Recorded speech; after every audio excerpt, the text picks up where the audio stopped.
નમસ્કાર દર્શક મિત્રો, ખબર છે .com પરથી હું દ્રષ્ટિએ આપ સૌનું સ્વાગત કરું છું.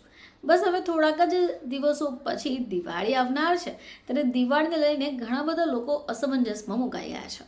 આવો જાણીએ કે દિવાળીના પર્વ કઈ તારીખ અને કઈ તિથિએ છે.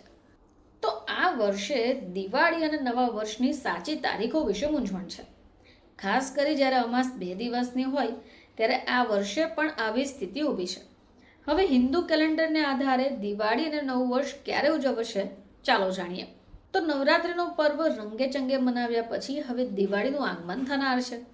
17 ઓક્ટોબરના રોજ રમા એકાદશીની સાથે દીપોત્સવી પર્વની રોનક પણ જામવાની છે.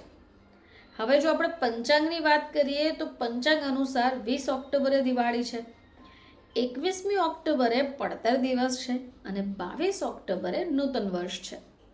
હવે ગત વર્ષની જેમ આ વર્ષે આપણે સરખામણી કરીએ તો ગત વર્ષે પણ દિવાળી અને નૂતન વર્ષ વચ્ચે એક પડતર દિવસ હતો અને આ વર્ષે પણ એક પડતર દિવસ ઉપલબ્ધ છે. હવે વાત કરીએ કે દિવાળી 2025 ક્યારે છે, તો હિન્દુ કેલેન્ડર મુજબ કાર્તિક મહિનાનું અમાસ 20 ઓક્ટોબરના રોજ સવારે 3:44 પર શરૂ થાય છે. બીજા દિવસે 21 ઓક્ટોબરના રોજ સવારે 5:54 પર સમાપ્ત થઈ જશે. હવે જો કેલેન્ડર ગણતરીના આધારે કરીએ તો આ વર્ષે દિવાળી 20 ઓક્ટોબરના રોજ મનાવવામાં આવશે.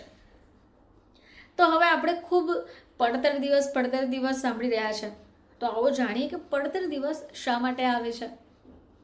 તો દિવાળી પૂર્ણ થાય છે અને નૂતન વર્ષ શરૂ નથી થતું. આ 2 દિવસો વચ્ચે એક દિવસ આવશે જે પડતર દિવસ તરીકે લોકો એને ધોકો કહે છે. હવે ચંદ્ર, કળા અને મહિના તિથિઓના આધારે ભારતીય વર્ષની ગણતરી થતી હોય છે. ભારતીય પંચાંગ પ્રમાણે ચંદ્રની કળાઓને 30 ભાગમાં વહેંચાય. હવે હકીકતમાં ચંદ્ર 30 કળાઓને 30 દિવસ કરતાં ઓછા સમયમાં પૂર્ણ કરે છે.